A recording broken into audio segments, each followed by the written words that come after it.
whereby someone says, what do I want out of this experience of smoking this joint? Why am I doing this? What do I hope to achieve out of it? And once you understand and define those parameters for yourself, then you can then identify what the right ways to maximize the benefits of that experience will be and also reduce the harm. It is very dangerous. The THCP is 35 times stronger than normal THC. I'm a criminal, come on. It's Reefer Madness, the podcast, with Trevor and Kirk. Kirk, we're back. Yeah, hey, hello, Trevor. I'm Kirk Nyquist. I'm still the nurse. I'm still Trevor Schufeld. I'm still the pharmacist, and we are still in Spain with Peter Vermeul. You know, we've met him. He's picked you up in the car. He's driven you to the lab. I think that's where you're leading us next. Yeah, in the last episode, he was dropping us off at the Airbnb. In this episode, where he kind of picked us up, drove us to his house, and we're going into the mountains of Malaga. And from I think we're facing south. I'm thinking we're facing because that's really important in a podcast. It's very important in the podcast. But we're sitting in his house. He lives in the hills. We're looking down. He was commenting on how he was going to watch the planes land at Malaga Airport, and Peter is a fascinating man, and the conversation is pretty much everywhere. And I'm hoping that we can put this into some train of thought. But Peter sent me a couple texts afterwards to clarify some stuff. We went through the last podcast talking about him being well. There's a quote. I'm a criminal, come on. So, but he also clarified a few things for me. So. This is sort of a quote from Peter he sent to me in LinkedIn. Peter was not cultivating medical cannabis under the Spain laws. He was cultivating hemp. So he moved to Spain around 2015. He wasn't able to get the necessary licenses to grow medicinal cannabis, but he did get. Instead, he started growing industrial hemp for seed and fiber, following agricultural regulations that were allowed cultivation without any special permit when using EU certified seeds and keeping the THC levels below 0.2, right? So he's growing hemp. It's actually under 0.3 is the magic cutoff, but he aims at under 0.2 just because it made the math easier. Yeah, so he's maintained the proper documentation, certifications, and in 2016, the Ministry of Agriculture informally advised that inspectors mainly check for THC content and seeds certified rather than the hemp type. So as a result, he consistently grows his hemp in Spain using his certified seeds. And he focuses on CBDs and CBG strains, such as Charlotte's Webs, but he ensures that the THC is below the legal limit. Yeah, so that's what he's growing. So he's growing his cultivars outdoors in Spain. After 2012, okay, the crisis was bad. We're going back to Holland, and I want to start there for the CBD strains. I was believing, CBD is allowed in Holland, we can grow, but it was not possible. And then I was looking to Switzerland, and it was also not real possible. And one moment I hear from a friend of me who was living here close by, Peter, you can grow the CBD Spain in Spain now. So I'm coming back to Spain, and I start with in 2015 to grow here in Spain, complete legal, with authorization of the government. And from that moment, I'm grow legal here in Spain. Okay. Only the problem is you can grow, but you cannot make an extract. A legal way. Okay. Dus normally I have to send my flowers outside Spain, and when they make the extract from my flowers in another country, then it is allowed to bring the extract back in Spain. But I growing and I make my extraction way everything here in Spain, and they know it. But they have never a problem with the police, and they check me many times. And they are more interesting in the THC flowers and that kind of stuff. And I was not growing THC in that kind of way. They are say, okay, we have no problem with you. But it is also very important. The mirror of the village is maybe have more power than the president of the country, of the king of Spain. When the mirrors say it is not allowed, you can forget. Okay. But when you say, okay, Peter, there is no problem, but no THC. So he's growing his stuff, and we get to his house. We do a little tour of his yard, and he's got a wonderful big German Shepherd, lovely dog, and he's showing me some of his plants in his garden. He's got tropical fruits growing. He's got his cannabis strains growing, and we go into his lab. There's going to be pictures on the webpage, but Peter takes me into this lab that has 3 refrigerators against the wall, and he starts talking to me. And and against another wall, he's got all this packaged his business is called CBD Spain. And again, there'll be links on our webpage. And he opens up the fridge, and inside the fridge are all these 1-liter jars of nectar, honey, serum, extract. It's just jars and jars and jars and jars of hemp products that he explains to me that this is pure essence, 100% cannabis extract, nothing added, right? And again, there'll be pictures on the webpage. And what I found fascinating is that in these 1-liter jars, he then packages them in 10 milliliter jars with extra virgin organic olive oil. And he puts 1 milligram of what's in these jars into this 10 milliliter and sells it for 30, 40, 100 euros, depending on the strain. So I'm looking at this bank of fridges going, what? He goes, well, $5 million of inventory. But what fascinates me, and in the interview you'll hear, he opens a jar, puts a stick in it and gives it to me, and I taste it. And again, when I was visiting Paul Martin in his grow, and he was pressing cannabis for me and tasted the pepper, the terpenes, unbelievable. It was just pure hemp. Well, and I think that's a good spot because I had to look it up.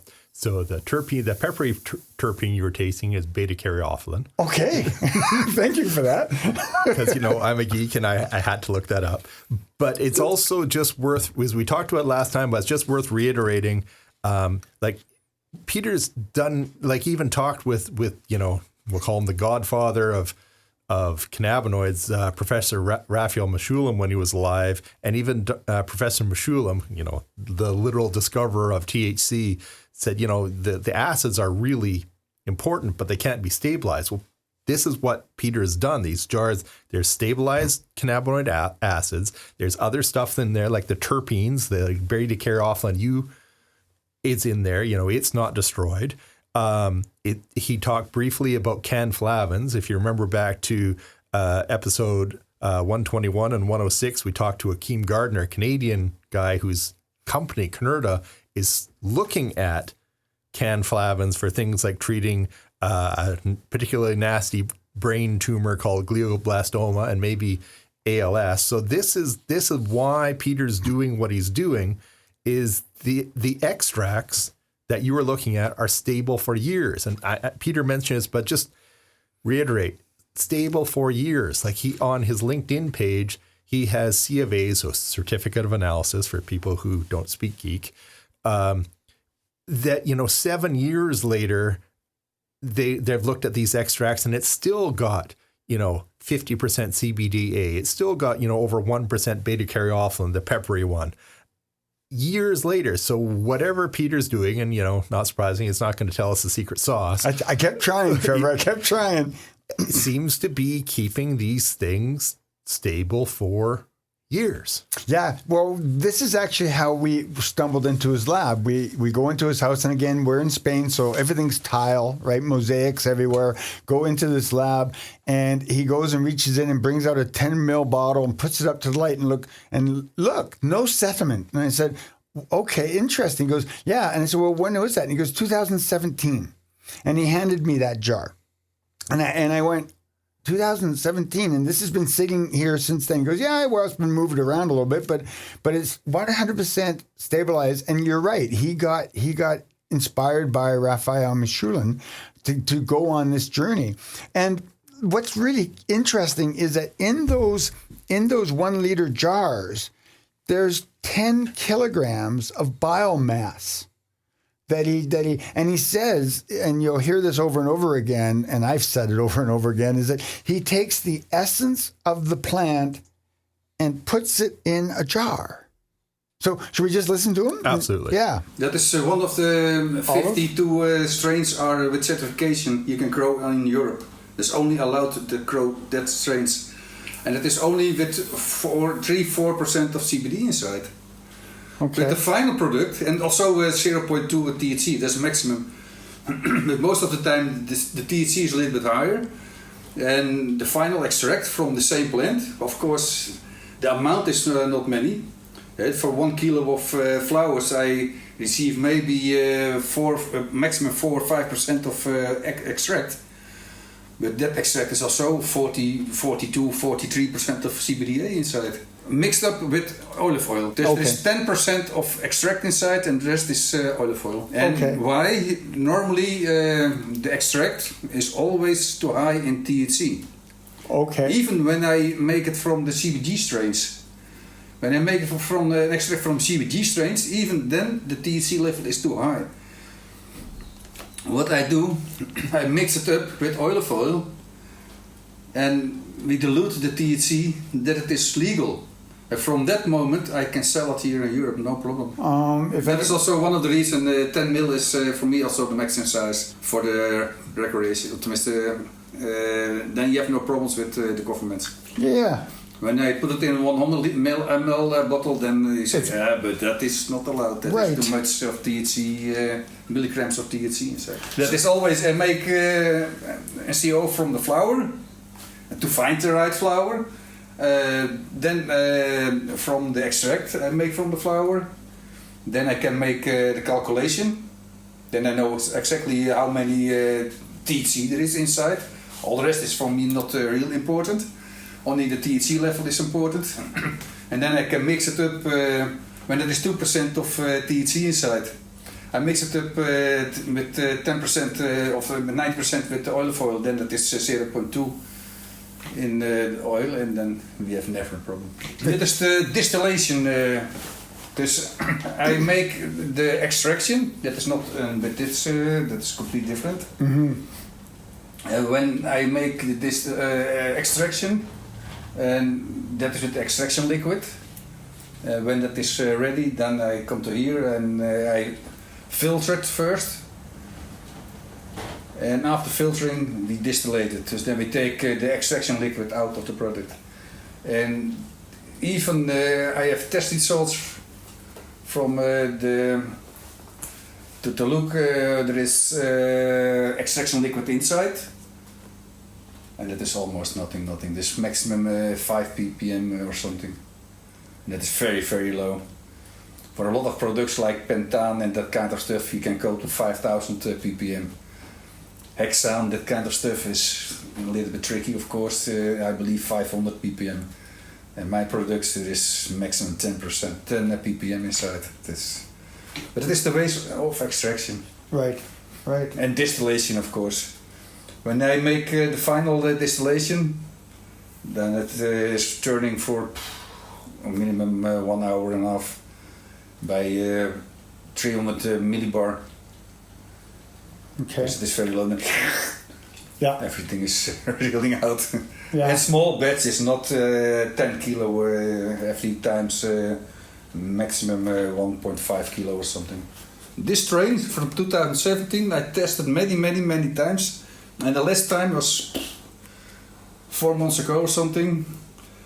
Even all the acids are almost there from the beginning. Okay. And only the way of testing is now more sensitive. They can test for way more of cannabinoids, way more of terpenes, and less testing on when that was tested in 2017, you can test only on 8 or 9 terpenes, and now on 50. But in this one was 26 terpenes till now. Terpenes. So now that is a solid product, right? That is like tar. That's like tar. So that has not real tar. But does that have olive oil in it, or is that No. It's pure resin? Rosin? Pure extract of. What would you call it? Rosin? Resin? No. The pure extract. Extract. It's just pure extract. The whole plant extract. Wow. I have to throw this one. But wow. Even I have.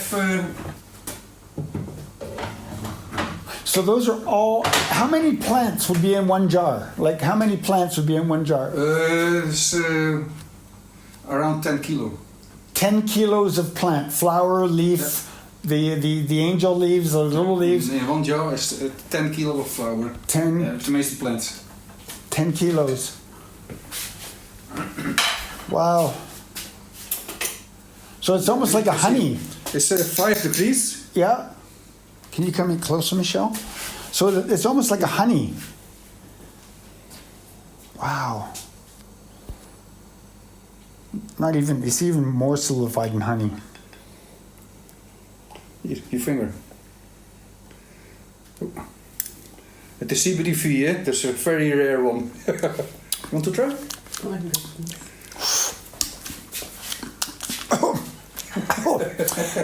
It's got that pepper. Yeah, that are the terpenes, man. That's the terpenes. So that peppery, Yeah, wow. So that pepper. You take the mustard. Oh, yeah, yes, yeah. It's coming out of your ears. So that peppery, that's terpenes. Yeah, that are the terpenes. Because I Black pepper, for example, is also for cancer, and that is also exactly the same. Wow. Of only there are way more of terpenes in this product, and there are more than 500 other compounds. Wow. And see, the last time I tried this, like the peppery, wow, my eyes are watering. I had a fella squeeze it. He put it through a press, and it came out as rosin, and I tasted that, and it was the same thing. But this is so much more pepper. This is, wow. When you press it, you save also a lot of terpenes, but not all the terpenes. Right. And now I save all the acids for them, the CBDA, THCA, name it. Yeah. All the terpenes, but also the flavonoids and all that, and a lot of other products. Whatever we don't even know. When I test my products, it is 65% maximum. And what is the other 35%? Yeah. No chlorophyll. It's pure. Crazy. When you have chlorophyll inside, when you have a bottle, you put them on the shelf for a few months, and when you turn them, you can see the chlorophyll on the bottom. It's not bad, but they make the taste more bitter. And another problem is, when you want to use a medicinal, the first drop and the last drop are, in my way, exactly the same. When that is, then the first drop is completely different than the last drop. And complete. Even the last test you can find on LinkedIn was from the Compulty, I don't know which strain it was. But even the microbiologic was complete clean. No fungus, no nothing. More. It's the plant. What is in the plant, I can take out the plant and put it in the jar. Okay. All right. And I never mix it up with other stuff or whatever. It's just only what I sometimes do, and that is special with the CBG strains. The CBG is a little bit difficult to extract. And I found out when I mixed the plants together, the CBD strain and the CBG strain, in an amount of 50-50, and then I start with my extraction, then it's real perfect. Okay. Then I have the both twist, and then I have for example, a THC extract with high THCA, THC, high CBGA and CBG, and most of the time also a part of CBD inside. And that's the perfect mix for a lot of problems. And I do that also with CBD and THC with CBG strains, CBD with CBG strains. Oh, you can put it on your skin, that is no problem. But every strain, every strain is completely different than the other. Right. Even either plant is complete. Heeft another composition. Right. And that's the reason I work with the mother plants. Dus I make always my extract from the same genetic. And then when you have 10 people with Parkinson, for example, when I start with the Carlotta, that's most of the time the strain I use for that. This the Charlotte's Web strain. Yes. Then I gave 10 people the product, and 8 people in 20 minutes maximum you can see, they relax and they say okay. Then when I give, and the other 2 are not react on that, then I take another strain. And then I give, and then it is working also. Or not, then I take another strain, or another strain, or another strain, or another strain. And I have also a very nice story from one guy, Mitchell. He had Tourette syndrome. Very heavy, like. I sent him complete in the beginning, now 8 years ago, a bottle of the Felina. That is a strain of pheromone. Okay. Dus that is just another strain. Okay. It was the Felina strain. I sent him the bottle, and in 15 minutes he was completely free of everything. After 3 months, we had our first bottle, complete legal, the Mixta. And the name Mixta is 25% of Felina, 25% of Compolti, 25% of, so 4 different strains. I sent the bottle, and it was complete, not working anymore. After 3 weeks, we tried a lot of other things. A whole bottle, half bottle, early in the day, after nothing was working. After 3 weeks I sent him a bottle again from the Felina. After his drops, 15 minutes later, free. When I take the COAs, the testing salts are almost similar. The THC levels are exactly the same, the CBD levels are the same, most of the terpenes are a little bit exactly. But one strain is complete working like hell. Gewoon baf, boom, it is over. And all the rest is not working. And he used the strain now for 8 years. And he is complete free of everything.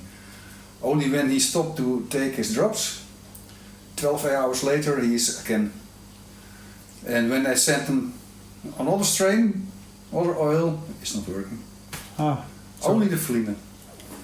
Dus luckily I have 3 kilo of Felina from 2017, so it is very old stuff. But even it is real perfect for the guy. Wow. That is so incredible. The stability is amazing. It is like sugar, it is for your whole life. I have a patient now in Poland, under suspicion from a real doctor. And when that child was 4 months old, he had a vaccination, and from that moment the baby had a kind of also epileptic seizure. But I was expecting that was a little child, but the child is now a big man, 54 years old, and he's laying all the time in bed. And when he in a seizure, he is even in coma for a half day or whatever. They start with 2 drops in the morning and 2 drops in the evening. And 12 days no seizure. And after 12 days he had a seizure. And the seizure was so mild that he had, was completely not in coma. He asked directly on water, and even he is coming out his bed of maybe a few drops. Okay. And when you want the real full spectrum, not even the Stanley Brothers cannot make the real full spectrum extract from the strain. Yeah. This all day carboxylated, 80% of the real power is in the air. Well, they are they making the Stanley Brothers? Are they not making it as Rick Simpson's oil? Is that not how they're doing it, or are they doing but it? Rick Simpson is also with heat, and they destroy your product. Even when you dry your wheat too hot or whatever, Okay. then you destroy also your product. when you destroy everything what you destroy in your flowers, you cannot repeat it or make it. Cannot take it from your flower anymore. When it's gone, it's gone. Right. And a lot of terpenes are very, very sensitive. Hey, by 40 degrees they are gone. Okay. And when you make a exemption and you put iso-alcohol inside, and you want to remove it, they drop water inside. That you boil it till almost 100 degrees for a long time. And all your acids, all your terpenes, no cannflavin is all gone. Okay. It is good for. It is way better than the isolate and distillate, but yeah. And also for skin cancer, it is perfect. But it can better, way better. Well, I mean, it's. You're talking about magic here, right? It is magic. Yeah. In America, they called me the wizard. But it is also a very interesting machine. Now, when you with this machine, you can mix water with olive oil in 30 seconds. And that is like milk. It's white. In the beginning, I had also all the time, and I don't know where. Here. With the heat and stirring magnet for mixed up. Mm-hmm. And I do now everything with that machine for 10 years. That is so amazing. I put the olive oil, my extract together, and in the machine for 5 minutes, and it is mixed like crazy. And it is very fine. Just when you take the products, even CBDA and everything is inside, it is directly in bloodstream. This is the most simple apparatus. Yeah. It is not high tech. It is. And even with my extraction way, I used the chocolate installation. Okay. But I changed the installation a little bit. And the way of extraction. Yeah. And the time of extraction. But it is now in the patent office. And when it is free, then we can start all over the world with the production of that. So then we have the real full spectrum extract. The pharmaceutical. People want to steal it. That's the reason. My extraction way is now in patent. They're going to, in another organization, and we make a kind of, that other people can use your products. Yes. And they have to pay a little bit fee, but that is only for a small part.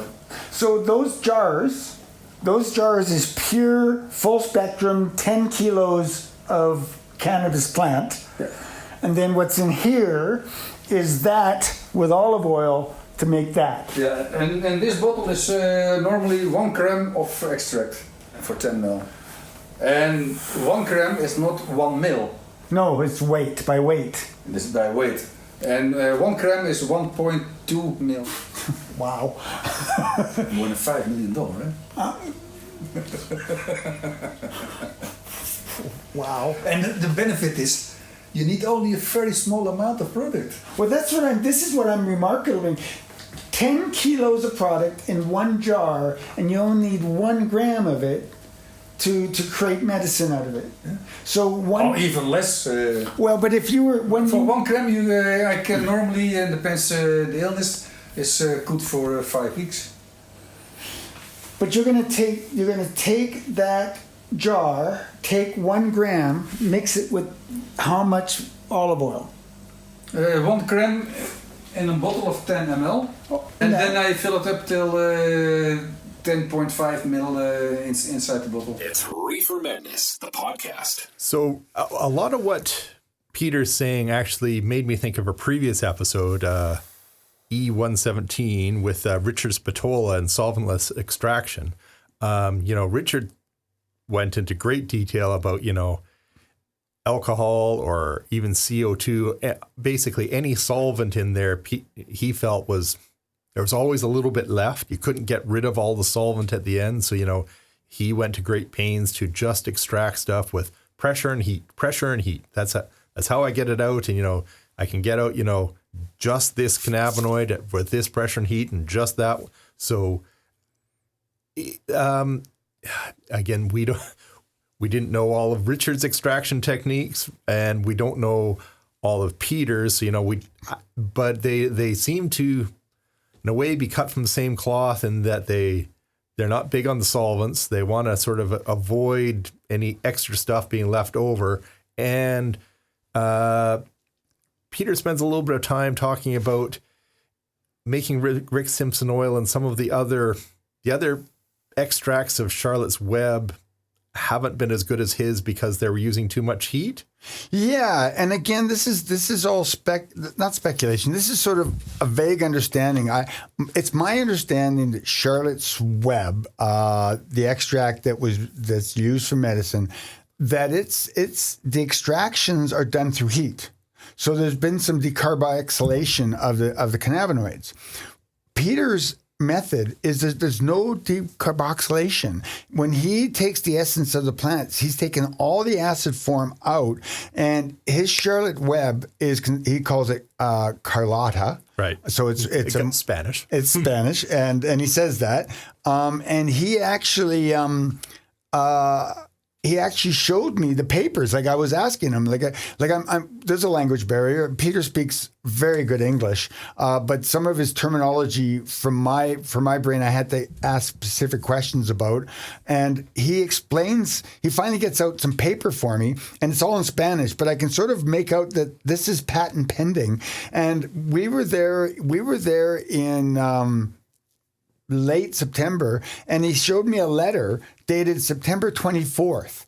So he just got it, that his process is ready. He's now ready to take it to the world and really go out there, because his process is patented. He can't patent the medicine, but he can patent the process that got the plant into the jar. And that's what he's done. And so my understanding, what makes his product unique from the Stanley Brothers product is that his product's not decarboxylized. Yeah, and he's mentioned a few times, I didn't know, but I guess it makes sense that so the heat will decarboxylate cannabinoids, and if you want to keep the acid, then that gets rid of it. But also, a lot of the terpenes are in pharmacy world, we call them heat labile. It's destroyed by heat. Like saying 40 degrees C, which is just a really hot summer day, can make some of the terpenes go away. So again, Peter says his process doesn't get that hot, so it saves all the terpenes as well. Well, but he also, like, he's quite excited when he talks about his process, but he also is able to take, like I said, biomass. So he takes the flowers, he takes the angel leaves, and he also takes some of the bigger fan leaves and puts the entire biomass, because he's extracting cannabinoids from the fan leaves.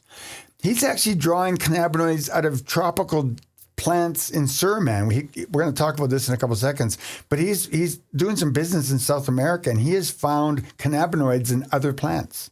Which is not a big surprise. That has come up sort of along. I didn't know this particular plant had them, but other people on other interviews have said things like there's probably some funguses that have some cannabinoids. There's probably they're more widely available in nature than maybe we thought. Yeah, no, well, and every mammal has cannabinoid receptors. Right. So this plant has been affecting Gaia, Mother Earth, for a long time. So I'm in the lab with Peter, and one of the first things he does is hands me 3 jars of his medicine, CBD Spain. And again, there'll be pictures on the webpage.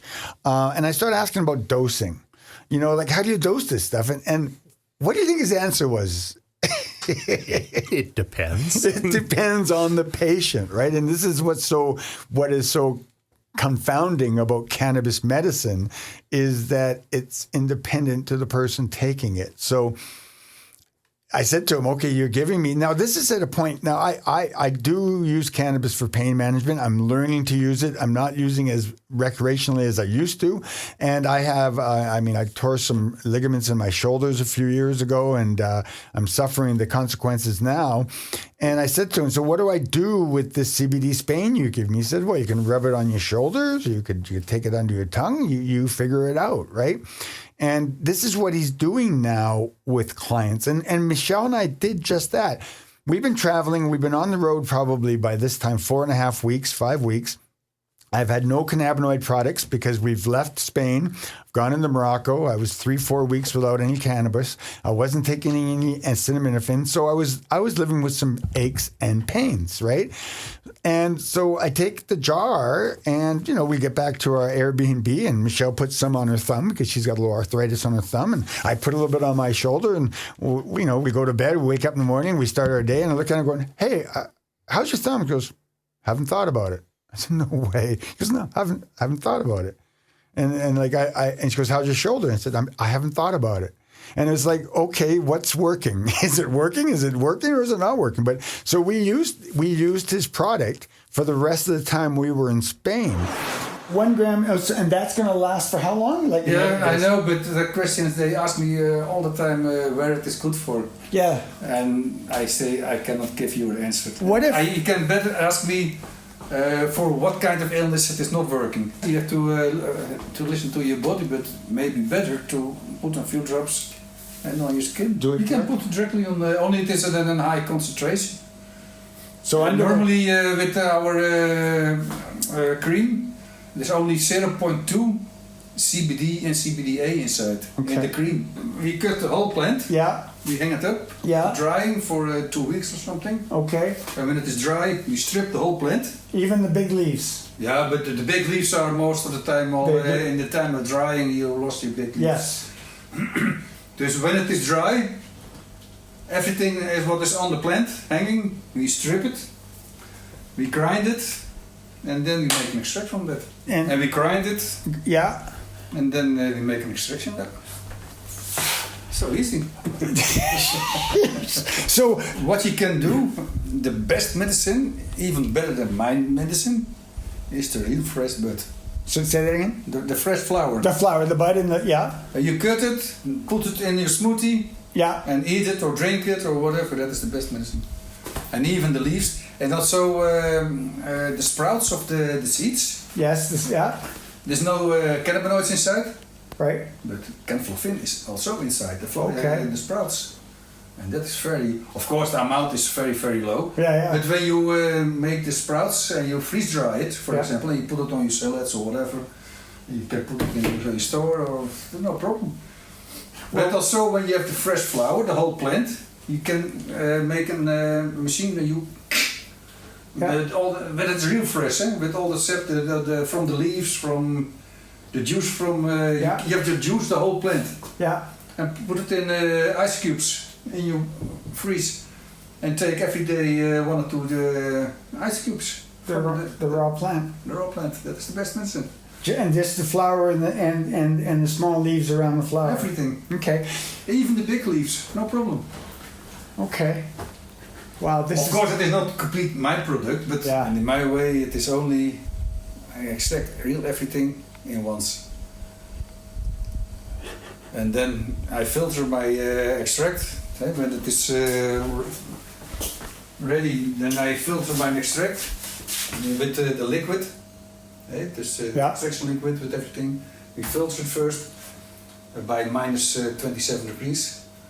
And after that, I put it in the distillation and I take all the extraction liquid out. And then it is ready. And even here in Spain, it is completely not allowed to make an extract. Right. Even the medical companies that can grow medicinal weed are not allowed to make an extract from that. And when they are allowed, it is not allowed to sell it in Spain. It is always out of Spain. Also, the medicinal cannabis is only for out of Spain. Now, it is allowed. Yeah. But when I make it in Holland or another country and then I bring it to Spain, no problem. Okay. But here in Spain, you cannot make it.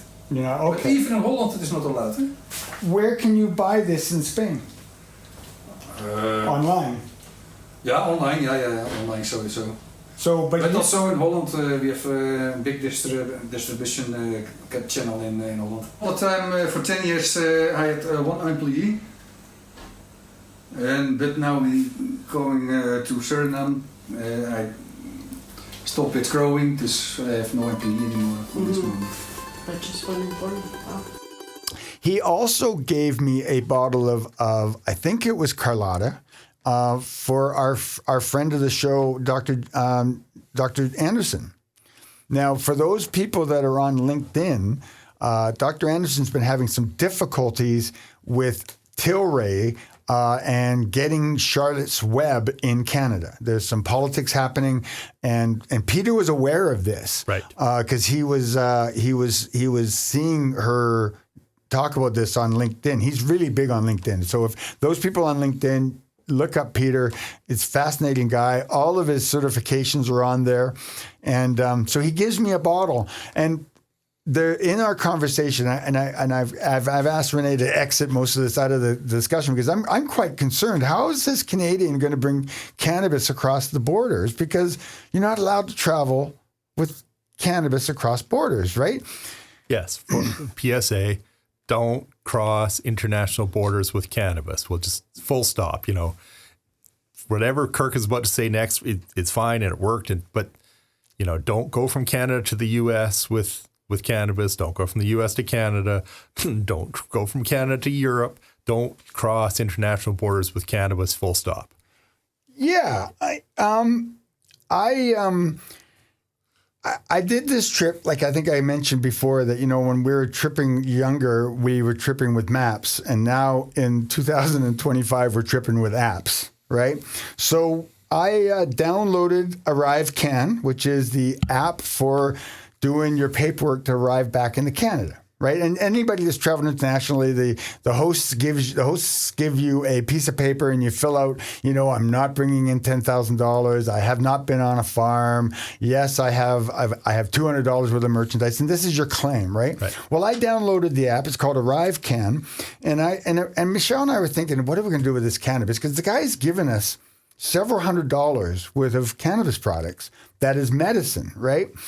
And I get on Arrive Cam and I'm filling out the form and I'm ticking off the boxes. No, we don't have $10,000. Yes, we've been traveling 6 weeks and we have $300 worth of stuff. And it goes, are you traveling with cannabis? I looked at Michelle and said, it's asking me if I'm traveling with cannabis. She goes, what are you going to say? Yes. So I traveled yes. And we traveled with carry-on. And these bottles that he gave me were 10 mil bottles. And we got on the international flight. We got on Barcelona, went through security. Nobody questioned anything. You know, the toothpaste was right. The little vials of cannabinoids were right. We get into Calgary Airport, and we're late. And we have an hour connection to get from Calgary to Winnipeg. We have an hour's connection. And so we breeze through with the other 400 people on the plane. And we go to one of these little kiosks. And has anything changed? No. It spits out a supermarket receipt, and we go up to the guy, and you know the guy in front of us is talking to the young girl. Oh, you have too much product. You have to go claim that. You have to go outside security. You have to go and pay your extra duties, and then come back through security. Michelle and I pull up, and he looks and goes, "Okay, you got cannabis with you."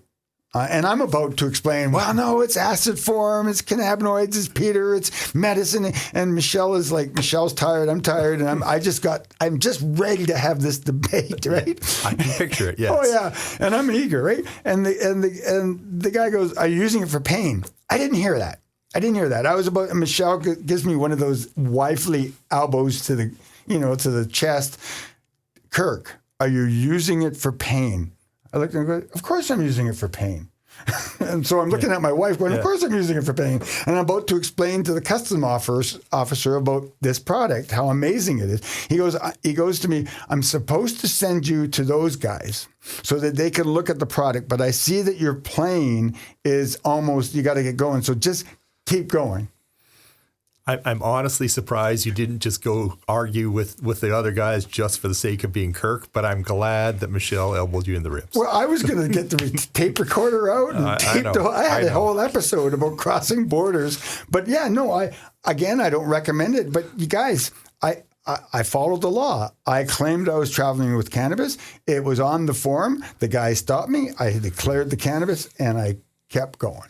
And I was legitimately using it for pain. It was not an intoxicating cannabis that I was traveling with. But I got a hold of, I guess this is where I can talk about, I got a hold of Dr. Anderson through LinkedIn and said, hey, I met Peter. He gave me a gift for you. And by the way, it's all legal. I claimed it. And she goes, you what?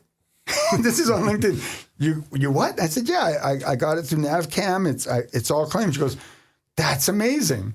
And I sent it to her. She sent me her address. I sent her the bottle. She got it. And I don't know where we're at now, but I know her and Peter are talking. That sounds like something you're going to follow up on for maybe a story. It will be an episode eventually, certainly. And I think Dr. Anderson knows that. But right now, we just got a story that I've traveled borders with cannabis. You did. And again, last PSA, don't cross international borders with cannabis. It's just... I'm glad it worked out well for Kirk. It might not work out as well for one of our listeners. It's on. It's on the Canadian app, Trevor. I followed the Canadian rules. You did it. You didn't do anything wrong. We're just just PSA. Don't cross international borders with cannabis. It's much safer. Well, I would also say fill out your forms accurately. Yes, don't lie. Fill the forms accurately. That's all good advice. But if you just don't cross international borders with cannabis, that's safe. So I guess, we can wrap this up. Peter is on his way to Suriname. Next step is indeed South America. We're going to Suriname. And why? In Europe, I'm busy now for 10 years. I asked many governments. I try all the time to start with a full spectrum extract. It's not important that it is medicinal, but also as a food supplement. And food supplement is also very healthy, and I can work perfect with that. But it is not allowed. And that's the reason I going now to South America. And in South America, in Suriname, we have all the license to grow, to extract, to make a clinic. We work with doctors, with hospitals, with pharmaceutical people. Fantastic. And that is for me the dream. Treat people with the real full spectrum extract, and that is so powerful. That is not only that I can start there. I have all the corporations. We can start a clinic with doctors. We can treat people with cancer, whatever. Right. The people from America can come to. From India, they come to us. Come to the hospital, a kind of hospital, for 2 weeks, 3 weeks, 4 weeks. And it is more people with big money, and then with the extra money we can make, we want to give also the local people the treatments from the flowers. Yeah. And they cannot pay the product. For example, in Suriname, an employee, they earned €350 or something. Yeah. And my most expensive bottle is all €120 for 10 ml. Yeah. Dus that is not possible for that guys. But then we make a little bit more money with people, they have millions. I say, okay, then you can buy it for almost nothing. You subsidize it. Yeah. All right. Thank you. I'm 66, so I have no children. What I have to do with a lot of money. Yeah. I was growing, illegal grower for 40 years or something. So in these 4 episodes that we've done about Spain, one thing that we definitely know about Spain is that the laws of cannabis in Spain are nuanced. And they seem a little ambiguous, at least to us. Yes. And there's Peter trying to do business. And so he has decided that he can't do his business the way he wants to do his business in Spain. And he's going to Suriname. He could be there right now. I believe he's there right now. And he's reclaiming forests. And what he's doing is How about just a quick geography lesson? Kirk, where is Suriname? it's on just south of Brazil on the east coast of South America. Okay. And I hope to someday get there because I'm excited for him. He's taking his clones, he's taking his mother plants, he's taking his entire operation, moving it there, and he's going to. And he says this. He's going to work. He's going to work with some physicians down there and open up a clinic, and he is going to provide cannabis medicine down there and grow his clones and. Like he'll take his mother plant and grow a field of outdoor clones of his species, of his breeds, and make a ton of money that he has no idea what he's going to. Well, he does know what he's going to do with it. He says this.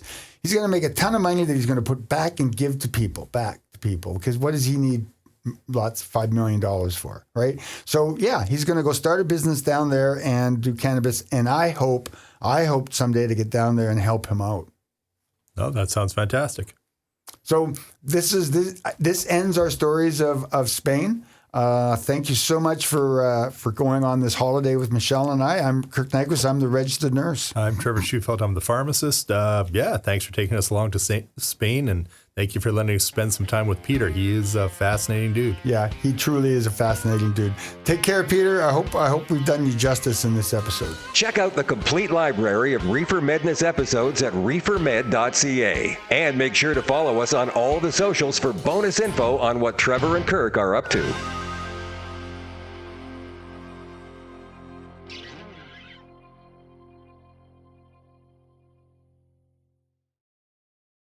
So what did I lick? How much did I lick? It's €10 almost.